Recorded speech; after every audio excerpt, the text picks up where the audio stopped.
오늘 은혜 받을 말씀은 누가복음 2장 8절에서 11절까지입니다. 페이지 89쪽입니다.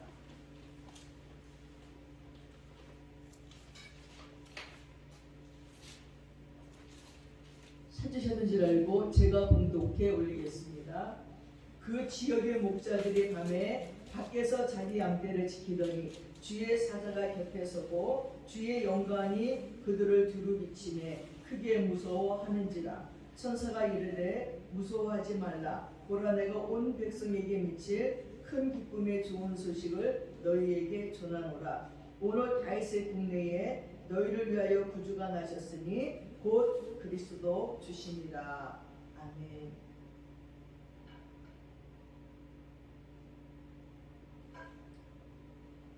오늘 말씀의 제목은 목자들 첫 번째 예수 탄생 소식을 듣다입니다.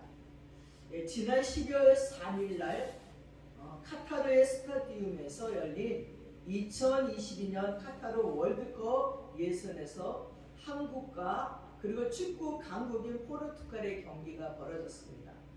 전후반 90분이 지나고 후반 추가 시간 27초 만에 우리의 스타 손흥민 선수의 어시스트를 받아서 황희찬 선수가 절묘하게 역전골을 터뜨리면서 꿈에 그리던 월드컵 16강의 진출을 이뤄냈습니다. 한국에서는 밤을 새면서 축구 광들이 이걸 보시고 아주 그냥 그 다음날 난 어제 밤새서 하는 소리가 여기저기에서 들렸습니다. 그 순간을 모든 사람들이 기다렸던 것입니다. 그래서 그 역전골이 터진 순간 선수들과 관중들은 하나가 돼서 기뻐했습니다.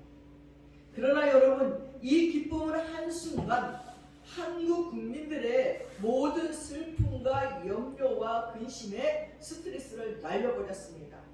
그러나 예수님의 탄생으로 주는 기쁨은 한국인들만이 아니라 온 백성, 온 인류에게 주시는 큰 기쁨의 소식인 것입니다. 그래서 누가복음 2장 10절에 천사가 이르기를 내가 온 백성에게 미칠 큰 기쁨의 좋은 소식을 너희에게 전한다고 했습니다.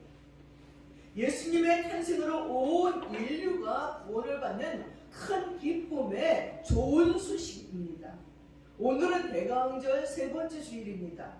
대강절은 주님을 사모하는 절기라고 했지요. 대강절은 첫 번 크리스마스에 이 땅에 육체로 오신 하나님께 감사드리고 다시 오실 예수님의 재림을 맞이하는 성도들이 얼마나 주님을 사모하며 준비하고 기다려야 하는지 자기의 영적인 상태를 점검하는 기간이기도 합니다. 첫째, 성탄의 메시아의 탄생을 당시의 왕도 제사장도 구약의 해박한 지식을 가진 서기관들도 이스라엘의 랍비들도 몰랐다는 거예요. 왜냐하면 그들에게 하늘의 계시가 없었기 때문입니다. 그들은 매일같이 예언서를 읽고 연구하면서도 깨닫지 못했습니다. 성령의 감동 없이 성경을 읽으면요 깨닫지 못해요. 무슨 얘기인지 알 수가 없습니다. 그러나 이것이 장차 있을 모형이기도 합니다. 이런 일이 장차 예수님께서 이 땅에 재림할 때도 일어날 수 있다는 거예요. 예수님이 재림하셨는데도 아무도 몰라요. 성경에는 하늘의 문이 열리고 천사들이 나팔을 불고 구름 가운데 예수님이 임해서 안 느낄 수는 없겠죠. 다 보겠죠. 하지만 예수 그리스도를 기다린 자들은 그것이 심령으로 느껴지고 정말 축제이고 감사하지만 아닌 자들은 아마 그럴지도 뭐야 저거는 무슨 이벤트야? 이러고 지나갈 수도 있는 것입니다. 그래서 누가복음 18장 8절에 예수님께서 그러나 인자의 올 때에 세상에서 믿음을 보겠느냐 하고 말씀했습니다. 누가 다시 오실 예수 그리스도를 맞이할 사람이 있겠느냐는 것입니다.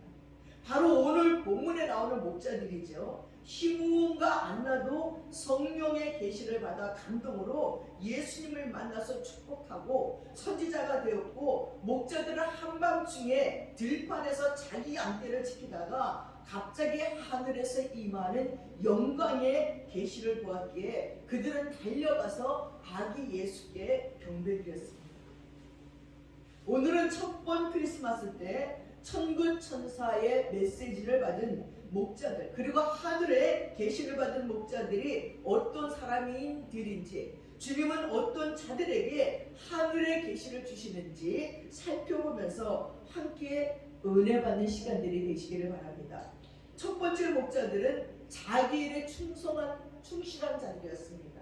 누가복음 2장 8절 9절에 보니까 그 지경의 목자들이 밖에서 밤에 자기 양떼를 지키더니 주의 사자가 곁에 서고 주의 영광이 저희를 두루 비침에 크게 무서워하는지라 했습니다. 예수의 탄생 소식을 천사들을 통해서 제일 먼저 전달받은 자들은 밖에서 밤에 자기 양떼를 지키는 목자들이었어요. 그들은 당시 사회적으로 존경받는 특별한 사람들이 아니었습니다. 가난하고 낮은 신분의 사람들이었어요. 보통 사람들이었어요. 그러나 그들은 자기들이 해야 할 일이 뭔지 잘 알고 있었어요.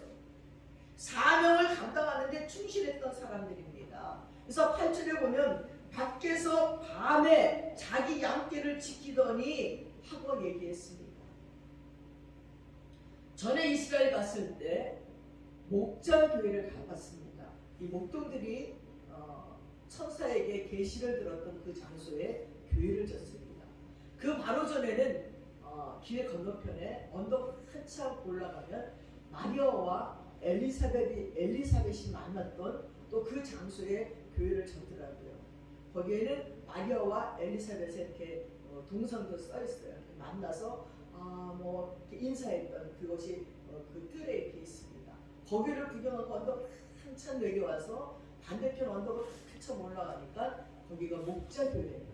그래서 목자교회에 또 들어가기 전에 그 옆에 들판을 보았습니다. 양들을 거기다 우리에다 집어넣는 것도 보았습니다. 근데 들어가는 양의 문은 요만해요. 요만한 다리를 들어가서 그 옆에는 우리간에 다 칸이 쳐 있더라고요. 그리고 칸이 쫙 쳐 있는 그 뒤가 들판이고 이렇게 막 잔디가 있는 들판 언덕이 이렇게 돼 있더라고요. 그래서 거기를 구경하고 목자교회에 들어가서 그때 목자들이 천사에게 이 계시를 받았을 적에 어떤 마음이었을까 하고 다들 경건하게 기도를 하고 나오기도 했습니다. 바로 이곳 지금 그들이 치고 있는 양떼들은 하나님께 제물로 드릴 유월절 양들이었습니다. 그래서 자신들이 하는 일을 너무나 귀하게 여기는 자들이었어요. 그들은 모두가 잠든 밤에 깨어있는 자들이었습니다. 차가운 바람이 불어도 양떼들을 해치려고 노리는 맹수들에게서 양떼를 지키고 보호하기 위해서 지키고 있는 자들이었습니다. 자기 일에 사랑의 가슴을 안고 그리고 책임을 다하는 자들이었어요. 이런 자를 주님께서 사랑하셔서 천사를 보내서 예수님의 탄생 소식을 첫 번째 알려주었다는 것입니다. 하나님께서 출애굽기 3장에 보니까 모세를 불러서 이스라엘의 영도자로 삼으실 적에 모세의 나이는 80의 나이였는데도 양을 치는 자신의 사명에 충실할 적에 하나님께서 호렙산 불꽃 가운데서 그를 불러내셨다는 것입니다. 원래 모세는 이스라엘 백성이었고 또 죽음 가운데 그가 삶으로 바로 공주의 아들이 되었고 애굽의 왕궁에서 살았고 40살이 될 때까지 살았는데 이스라엘 백성들을 위해서 자기 생명도 아끼지 않고 정말 헌신하려고 그 애굽 사람을 죽인 사건으로 말미암아서 미디안 강야로 도망갑니다. 그리고 거기서 40년 동안 양치기로 사는 거예요. 양을 쳐본 적도 없었어요. 그전에는 왕자로 살았던 모세가 그때부터 양치기로 그 광야에서 사막에서 양을 치고 있었습니다. 근데 여기에 주시는 메시지가 있습니다. 모세는 양을 치는 데 있어서 목숨을 걸고 지켰다는 거예요. 들 짐승들이 맹수들이 양을 해치거나 그들이 병들거나 길을 잃을 적에 끝까지 지켜냈다는 거예요. 백성들을 위해서 목숨을 버리는 자라는 것입니다. 그 삶을 통해서 실상을 가르치려는 목자였다는 것입니다. 다윗도 마찬가지였죠. 이스라엘 백성들에게는 선한 목자라는 이미지가 있어요. 다윗도 어릴 때부터 양치기 소년이었습니다. 양치기 소년이었음에도 불구하고 골리앗과 싸워서 이긴 자입니다. 끝까지 자기 백성을 지키겠다는 사명이 어린 소년 다윗의 가슴 속에 불이 붙었던 그 사랑받는 자였다는 것입니다. 그래서 이스라엘 백성들은요, 다윗을 생각해도 선한 목자, 모세를 생각해봐도 선한 목자의 상이 그들의 이미지로 머릿속에 있습니다. 이 다윗도 양을 치는데요, 짐승들이 오면 사꾼들은 다 도망가요. 그러나 다윗은 물맷돌로 양들을 지키면서 양들을 사랑했습니다. 여러분, 다윗과 함께하는 양들은 행복했을까요? 불행했을까요? 모세와 함께하는 양들은 행복했을까요? 불행했을까요? 자기를 위해서 목숨 걸고 지켜주는 목자가 있는 양들은 행복했다는 것입니다. 다윗과 함께하는 양들은 행복했고 모세와 함께하는 양들은 행복했습니다. 다윗과 함께하는 양들은요, 이 다윗이 자기가 죽더라도 그들을 사랑하는 걸 알았고 그걸 하나님이 보셨는데, 야, 다윗은 죽더라도 이스라엘 백성들을 사랑하고 먹이려고 하는구나.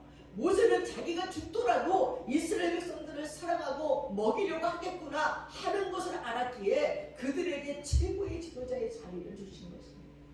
백성을 잘 살게 하려고 목숨을 버리는 선한 목자의 이미지가 이스라엘 백성들에게는 그래서 다 있습니다. 그리스 로마 신화에 보니까 영웅 오르페오라는 사람이, 오르페오라는 신이 있는데, 이는 아폴론에게서 리라를 뜯는 법을 배웠대요. 그래서 리라의 달인이 되었는데, 그가 리라를 연주하면요, 생명이 없는 목소리도 춤을 춘대요. 맹수나 난폭한 인간들도 얌전해졌을 정도라는 거예요. 가장 유명한 업적 중 하나는 아르고호의 원정에서 세이론들이 노래로 물리친 것이 자신의 음악으로 폭풍을 잠재우기도 했다는 것입니다. 거기를 지나가면 이 세이론들의 노래가 막 강해서 폭풍 속에 다 휘말려 들어가는데, 그 아료호가 휘말려 들어갈 적에 이 오르페오가 그 리라를 뜯어가지고서 그 소리에 잠잠해졌다는 것이에요. 또 님프족인 에우리디케와 결혼했는데 그 아내가 뱀에 물려 죽었습니다. 근데 에우리디케를 찾으려고요, 영계를 찾아가서 리라로 카로를 공짜로 노를 젓게 합니다. 그러니까 지옥으로 가는, 그 음부의 세계로 가는 그 노를 젓는 그 키론을에게 이걸 그러니까 마음의 감동을 받아서 공짜로 노를 져서 그 장소에 데려다 주는 거예요. 또 그 무적에게, 그러니까 지하의 수문장인 케르베로스를 또 리라 연주를 막 하니까 마음이 수근해져서 옥문을 열어줬어요. 그래서 안으로 들어갔더니 이 지옥에 하신 하데스를 만나는데, 에우리디케를 풀어줄 것을 간청하고 하데스 앞에서 연주를 쫙 합니다. 근데 그 노래 연주 소리를 듣자 얼마나 아름다웠는지 영원히 멈추지 않을 지옥의 모든 흥벌들이 그 노래를 들으려고 잠시 멈췄대요. 지옥에서 흥벌.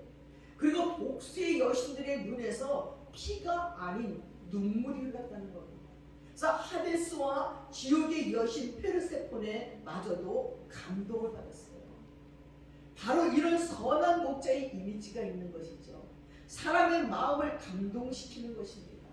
악한 자들의 마음을 선하게 만드는 것입니다. 복수자신이 피눈물을 흘리는데 피가 아니라 감동으로 눈물이 흘릴 정도로 그 리라 연주를 잘해서 많은 자들의 마음을 감동시켰다는 것입니다. 사랑하는 여러분, 바로 여기에 선한 목자의 이미지가 있습니다. 그래서 출애굽기 3장에 모세를 불러서 이스라엘 백성의 영도자를 삼을 적에 이스라엘 백성들의 마음속에는 선한 목자에 대한 그 이미지가 있었고, 그런 선한 목자의 사랑이 있기 때문에 하나님께서 모세를 지도자로 만들어 주셨다는 것입니다. 또한 그러면 예수가 본 선한 목자의 삶은 뭘까요? 계시록 34장을 한번 보겠습니다. 계시록 34장 보겠습니다. 34장 에스겔 34장입니다.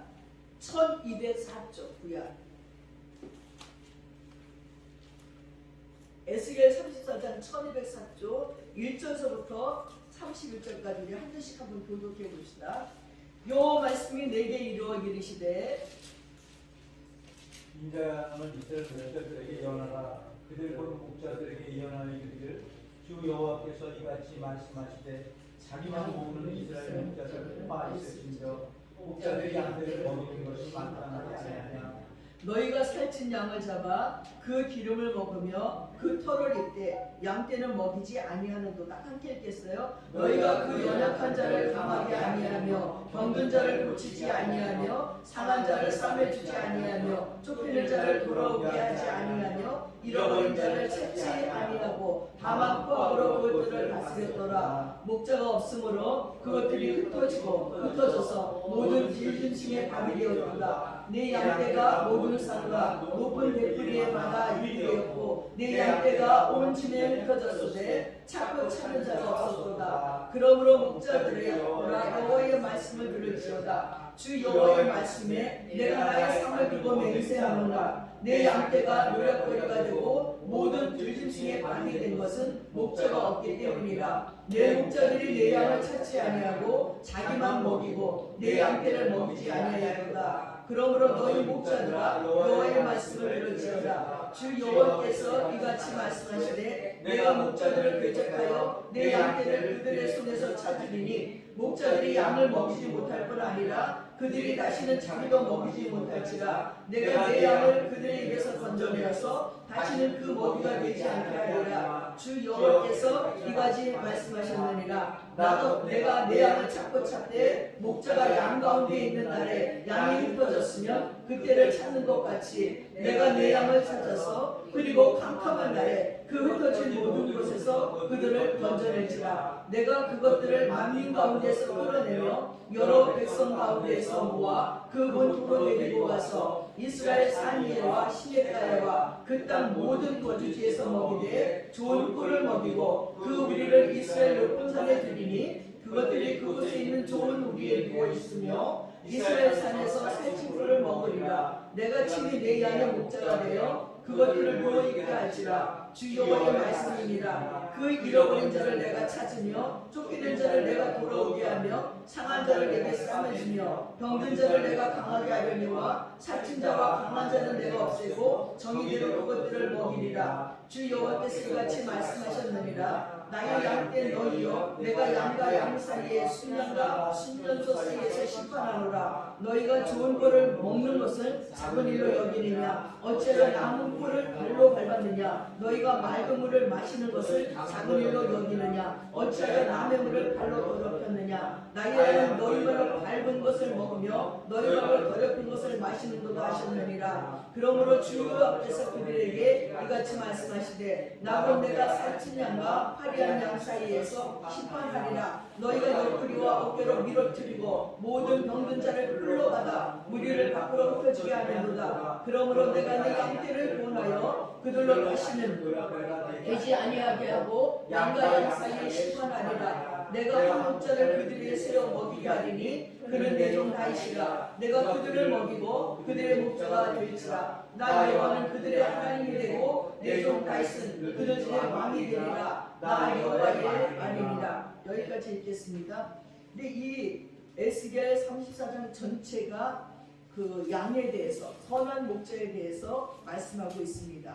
근데 이 목자들이 살찐 양은 잡아 쥐가 기름 먹고 털을 입고 그리고 자기 이익만 구하는 목자들이 있다는 거예요. 또한 목자 없는 양처럼 이 양들을 다 버려두는 거예요. 근데 하나님께서 연약한 자를 강하게 하는 목자가 좋아요. 근데 이 목자들은 연약한 자를 강하게 하지도 않고 병든 자를 고치지도 않고 상한 자를 싸매주지도 않고 그리고 쫓긴 자를 돌아오게 하지도 않고 잃어버린 자를 안 찾고 강포로 다스리고 들짐승의 밥이 되고 온 집에 흩어져도 찾고 찾는 자가 없다는 것입니다. 그러나 다윗 왕의 양이면 염려가 없습니다. 예수님의 양이면 염려가 없습니다. 예수의 음성은 바로 하나님의 말씀이고 길이고 진리고 생명입니다. 너는 내 양이라고 말했습니다. 너는 목자 없이는 못 사는 자라는 것입니다. 너 없이 잘 사는 자들도 있다는 거예요. 예수 없이 잘 사는 자들도 있습니다. 그러나 어려울 때는 예수가 필요하고 목사가 필요한 자들도 있다는 것입니다. 그러나 시편 23편 말씀처럼 주님이 책임을 져도 사망의 음침한 골짜기로 양들은 가요. 사막이고 강야이고 맑은 물이 흐르고 풀이 있는 곳은 목자만 알아요. 그래서 목자만 쫓아다니면 되는데도 이 양들은 고집이 세요. 양들은 너무 제멋대로예요. 그리고 양들은요, 눈이 어둡대요. 눈이 어두면 뭐가 발달? 귀가 발달돼요. 귀로 목자의 음성을 듣고 쫓아가는 것이지 눈으로 보고 가는 게 아니에요. 그래서 우리가 보면 이 양들이요, 막 가다가 길을 잃어버려갖고 절벽에서 한 마리씩 떨어지면 아니 그 뒤에 양이 안 따라가야 되잖아요. 근데 이 양이 떨어져 죽는데 쫙 뒤에 있는 양들이 차례차례 따라서 그 남들이 떨어져 죽어요. 목자가 없으면은 양들은 눈이 잘 안 보여서 귀로만 듣고 따라가는데 귀가 들리지 않으면 그렇게 사망한 음침한 골짜기로 또 낭떠러지가 떨어져서 죽는 일들이 허다한 것입니다. 사랑하는 여러분, 하나님은 재앙이 아니라 우리에게 평안과 소망을 주려는 생각이라고 말했습니다. 그래서 예수님은 마귀에게 죽는 우리의 꼴을 볼 수가 없습니다. 그래서 우리 예수님께서 십자가에서 우리를 위해서 돌아가셨어요. 에레미야 29장 11절에 보니까 나 여호와가 말하노라 너희를 향한 나의 생각을 내가 아노니 나는 재앙이 아니라 너희에게 평안과 소망을 주려 하는 생각이라고 말했습니다. 사랑하는 여러분, 예수님께서는 마귀에게 쫓겨다니는, 마귀에게 끌려다니는 우리를 구하기 위해서 마귀에게 죽었습니다. 우리를 보호하고 우리를 지키시는 것입니다. 예수의 음성을 듣고 따라가는데 못 따라가게 하는 것이 마귀에게 있다는 거예요. 그리스도가 나를 위해서 죽으시고 우리에게 생명을 주셨습니다. 왜 나를 위해 죽어야 했습니까? 우리가 죄인이기 때문이에요. 성경의 죄는 하나님과 관계없는 것이 죄예요. 윤리적이고 도덕적인 죄를 범했기 때문에 죄가 아니라 내가 인생을 사는데 하나님과 아무 관계없이 사는 거예요. 그것이 가장 큰 죄라는 것입니다. 사랑하는 여러분, 살인과 음행이 죄가 아니라 하나님과 관계없이 살고 있는 우리들의 삶이 바로 죄라는 것이에요. 그래서 우리는 하나님과 관계를 맺고 살아야 되는 거예요. 요한복음 10장 1절에서 27절을 쭉 보니까 바로 주님은 양의 문이래요. 문지기래요. 선한 목자라고 얘기했습니다.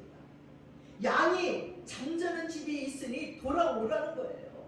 길에서 방황하고 헤매일 것이 아니라 바로 목자가 인도하는 대로 따라가면요, 양이 잠잘 수 있는 편안한 우리가 있다는 것입니다. 또한 문은요, 왜 문이 양의 문이라냐? 가서 봤더니 목동이 많이 있어요. 한 명이 아니에요. 목동 하나에 한 양이 아닌 거예요. 목동들도 많이 있고 양들도 각자 다 있습니다. 그래서 공동으로 사용하는 우리에 들어가려면 누가 내 양인지 알아야 될 거 아니에요. 그래서 그 양의 문이 있어요. 내 양은 요 문으로 들어오는 거야. 요 문으로 들어와서 요 우리에 들어가는 것입니다. 그걸 목자가 거기서 지키고 있는 거예요. 그래서 양의 문을 통과해야 돼요. 그리고 거기에 문지기도 서 있어야지 돼요. 그래서 선한 목자는 양의 문을 통과하는 자기 양들을 자기 우리에 집어넣습니다. 그리고 문지기는 서서 다른 데로 갈까봐 그거를 인도하고 있는 것이 문지기라는 것입니다. 만약에 공동으로 사용하는 우리가 아니고 내 양만 있으면 내가 지키고 그리고 문만 닫으면 되는데 공동으로 사용하는 우리가 있기 때문에 그런 것을요, 거기 이스라엘에 가서 보니까 이해가 되더라고요. 우리는 양을 안 키워서 뭔 소리인지 모르겠는데 거기는 가서 보니까 양을 많이 키우고 그 양들이 누구 양인지 알지 못하는 이 양들이 자기 목자가 서서 들어와 말해 그러다 목소리를 듣고 그 우리를 들어와야 되는 거예요. 이거 참 신기하잖아요. 내 양은 내 음성을 듣고 따라온다는 거예요. 우리가 예수님의 양이면 예수님의 말씀을 듣고 따라가야 돼요.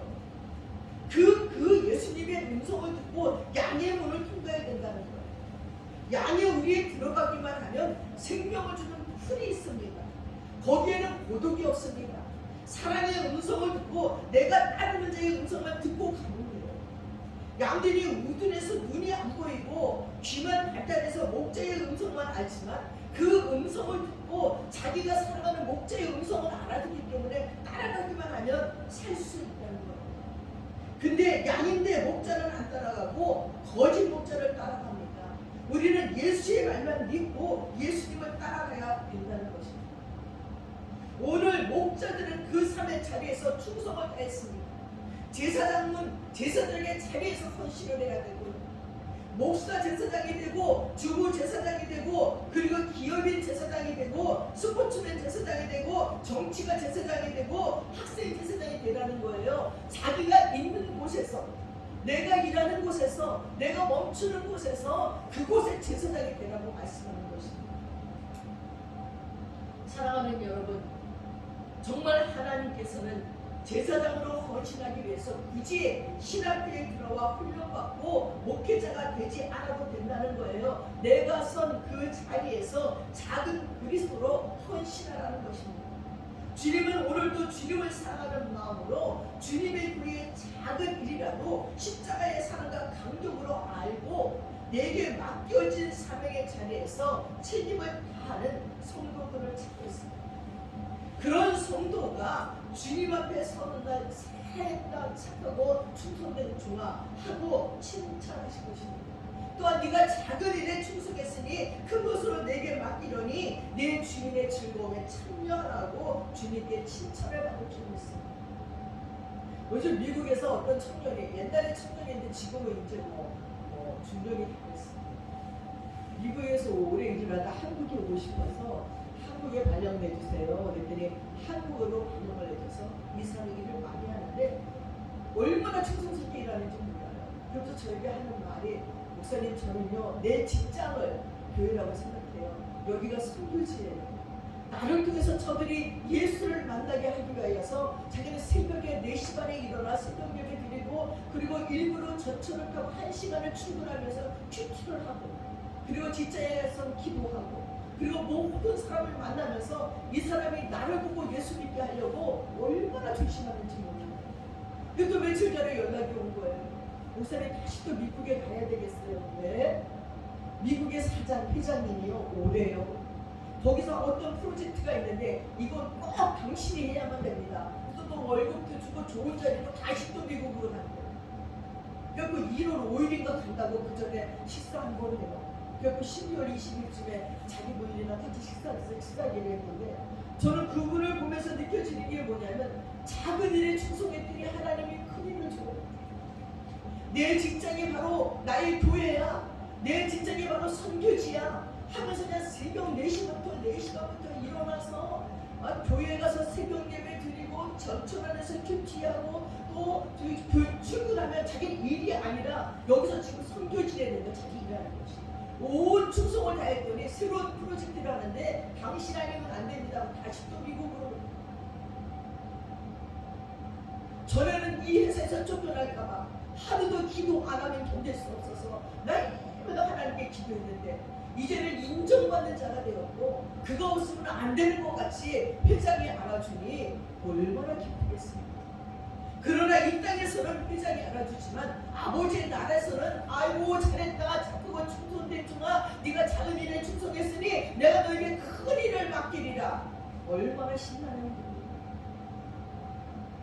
사랑하는 여러분, 다시 오실 주님을 만날 수 있는 축복된 자는 밤에 밖에서 자기 양떼를 밤새도록 지키는 목자와 같이 사랑의 가슴을 안고 교회에서 내게 주신 작은 사명일지라도 성실하게 최선을 다하는 책임감 있는 성도들인 것입니다.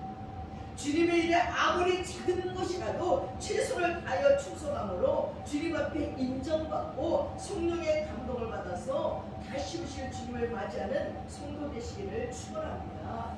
두 번째는 목자들은 하늘을 바라보는 자들이었어요. 누가복음 2장 9절에 보니까 주의 사자가 곁에 서고 주의 영광이 저희를 두루비침에 크게 무서워하는지라 했습니다. 주의 사자가 곁에 설 때는 기도의 응답을 받고 올 때예요. 사도행전 9장에 보니까 고넬료가 제9시에 기도 시간에 응답의 메시지를 들고 찾아온 천사를 만나서 두려워하지.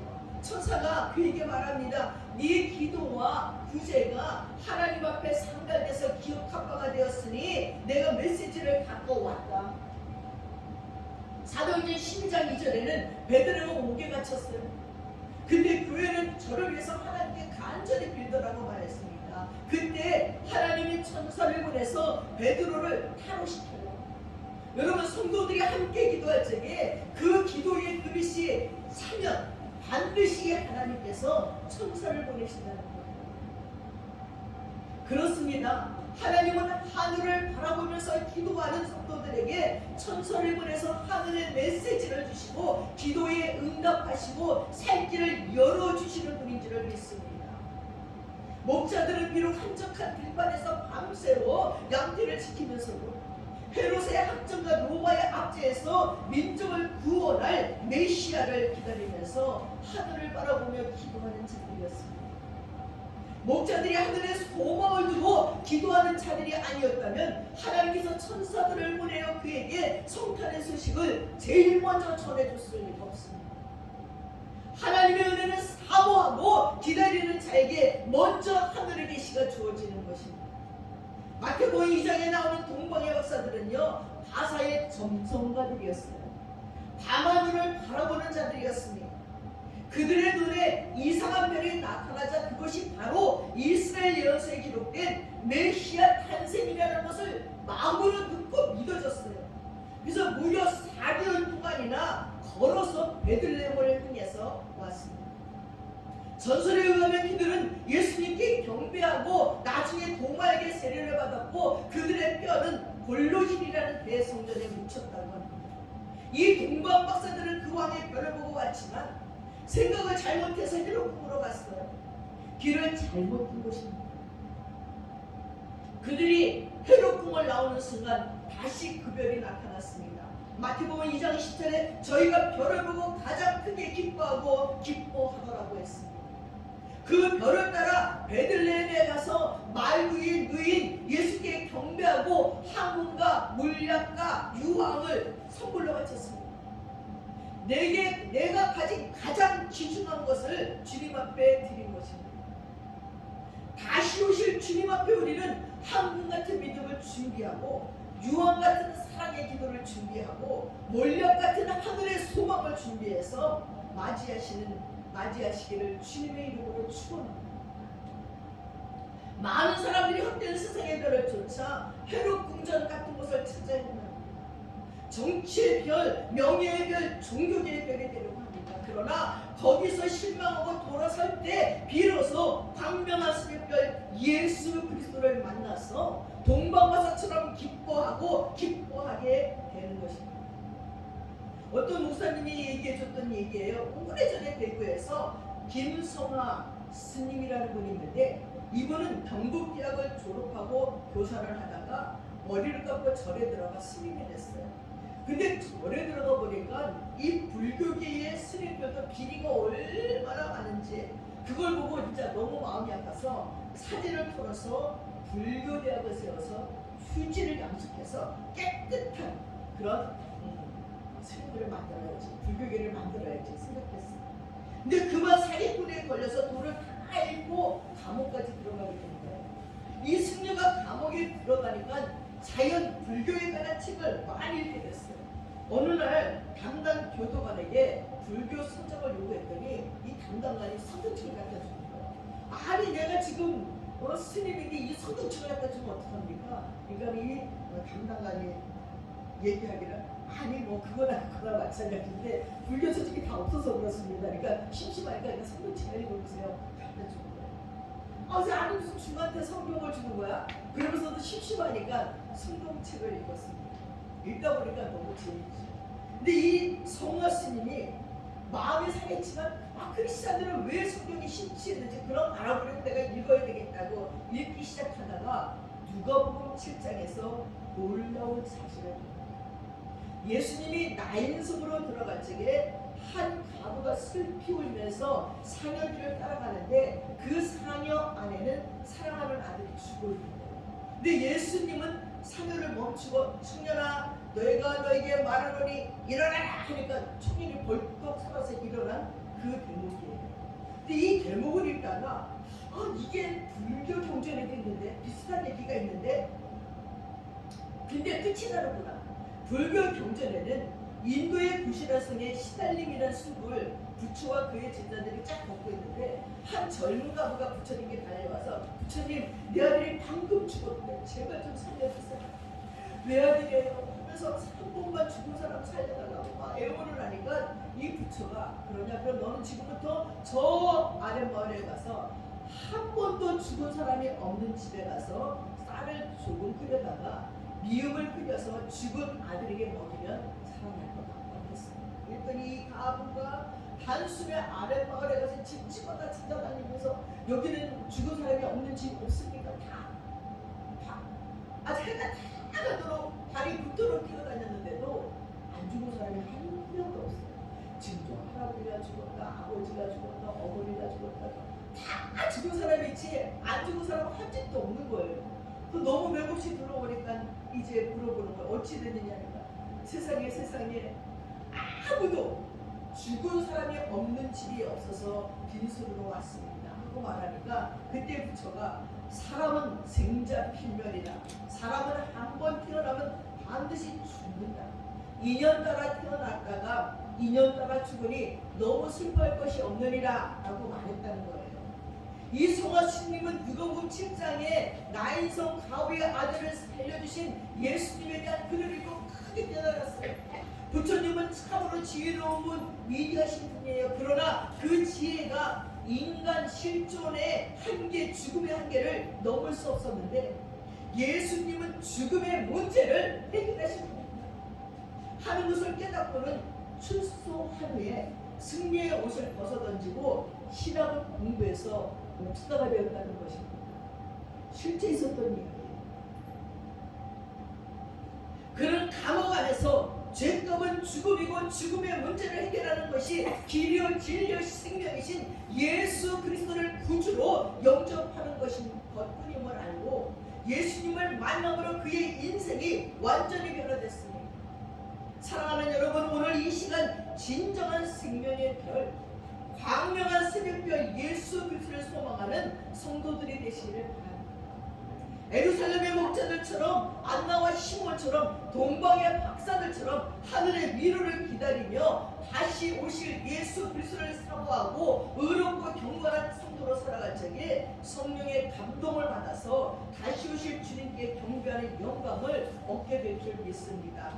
아멘. 세 번째는 목자들은 믿음의 사람들이었어요. 누가복음 2장 10절 11절에 보니까 천사가 이르되 무서워 말라 보라 내가 온 백성에게 미친 큰 기쁨에 좋은 소식을 너희에게 전하노라. 오늘날 다윗의 동네에 너희를 위하여 구주가 나셨으니 곧 그리스도 주시니라고 했습니다. 천사가 목자들에게 나타나서 한 첫 번째 메시지가 무서워하지 말라. 목자들은 하나님의 은총을 입은 자들이에요. 그들에게 주는 선물은 두려움이 아니라 평화입니다. 평화의 이유는 평화의 왕이 우리와 함께 계시기 때문이에요. 그래서 14절에 지극히 높은 곳에서는 하나님께 영광이요 땅에서는 기뻐하심을 입은 사람들 중에 평화라고 했습니다. 은총을 입은 성도에게 평화를 주시려고 예수 그리스도께서 이 땅에 오셨습니다. 다니엘서 10장 19절도 보니까 은총을 크게 받은 사람이여 두려워하지 말라 평안하고 강건하라고 말했어요. 하나님의 은총을 입은 자의 선물은 평안입니다. 하나님께서 함께 하심으로 다니엘은 사자굴 속에서도 평안을 누렸고 사드락과 메삭과 아벤누고는 포로그 가운데서도 평안을 누렸습니다. 요한은 밤모습에서도 평안을 누렸고 바울은 빌립보 감옥소에서도 평안을 누렸습니다. 그래서 기도하고 찬송했습니다. 이 어둡고 폐역한 세상을 살아가는 여러분에게도 이 하늘의 평화가 임하기를 원합니다. 천사가 외치기를 보라 내가 온 백성에 미칠 큰 기쁨에 좋은 소식을 너희에게 전하노라. 오늘날 다윗의 동네에 너희를 위해서 구주가 나셨으니 하고 얘기했습니다. 누가복음 2장 15절에 보니까 천사들이 하늘로 올라가니 목자들이 서로 말하되 이제 베들레헴까지 가서 주께서 우리에게 알리신 바 이 이루어진 일을 보자 하고 빨리 가서 마리아와 요셉과 그에 있는 아기를 찾아서 보고 천사가 나타나 이 아기에 대해 말한 것을 보였다고 말했습니다. 목자들은 믿음의 사람들입니다. 자기들이 본 천사를 통한 하늘의 계시를 믿었고 그대로 행동해서 베들레헴으로 달려가 천사가 아기에 대해서 말한 모든 것을 그대로 증거했습니다. 증인의 삶을 산 것입니다. 오늘도 이 어둠의 때에 예수님의 재림 직전을 살아가는 우리들에게 필요한 것은 믿음으로 살아가는 것입니다.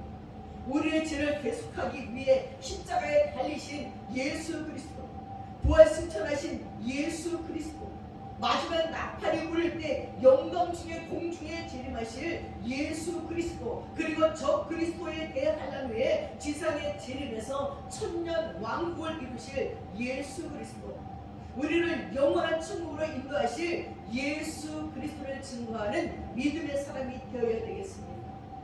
그래서 그 믿음으로 다시 오실 주님 앞에 깨어 기도하며 내게 속한 자들에서 중보 기도하시기를 바랍니다. 목자들은 자기 일에 충실한 사람들이고 목자들은 하늘을 바라보는 자들이었고 목자들은 믿음의 사람이었습니다. 이런 사람들에게 하늘의 계시와 그리고 성령의 감동이 임했고 첫 번 크리스마스 때 예수님을 만나 경배하는 특권이 주어졌습니다. 저와 여러분도 이런 믿음으로 깨어 기도하며 성령의 감동을 받아 다시 오실 주님 앞에 영광 중에 설 수 있기를 주님의 이름으로 축원합니다. 기도하겠습니다. 사랑하는 아버지 하나님, 다시 오실 주님의 재림의 발자국 소리가 점점 가까이 들려옵니다. 우리들이 주님 앞에 부끄럼 없이 설 수 있는 정결한 신부가 될 수 있도록 도와주시옵소서. 첫 번부터 전에 주님을 맞이한 목자들처럼 우리도 은총을 입게 하옵소서. 내게 맡겨진 작은 일이라도 주의 일에 책임을 다하는 신자가 되게 하시고 시몬과 안나처럼 하늘을 소망하며 주의 재림을 기다리는 자 되게 하옵소서. 사랑하는 주님, 주의 날을 기다리는 성도답게 날마다 주와 동행하며 깨어 기도하게 하옵소서. 에녹처럼 노아처럼 경외함으로 주의 날을 예배하는 자 되게 하여 주시옵소서.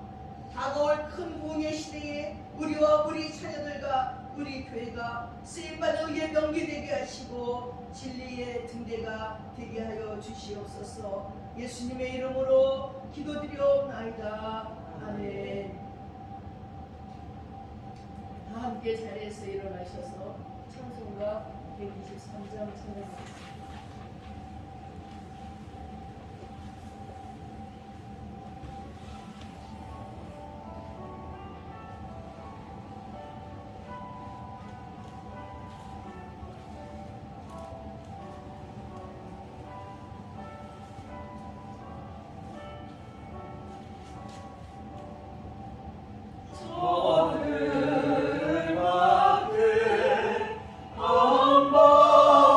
주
지금은 우리 주 예수 그리스도의 한없는 은혜와 우리 아버지 하나님의 풍성하신 사랑과 성령님의 감동과 마시고 교통하심이 이제 목자처럼 우리 주님을 기다리는 그 정결한 마음 속에 자신의 의에 충성하고자 하는 모든 성도들의 심령 속에 이제부터 영원까지 함께 하시옵기를 간절히 축원드리옵나이다. 아멘.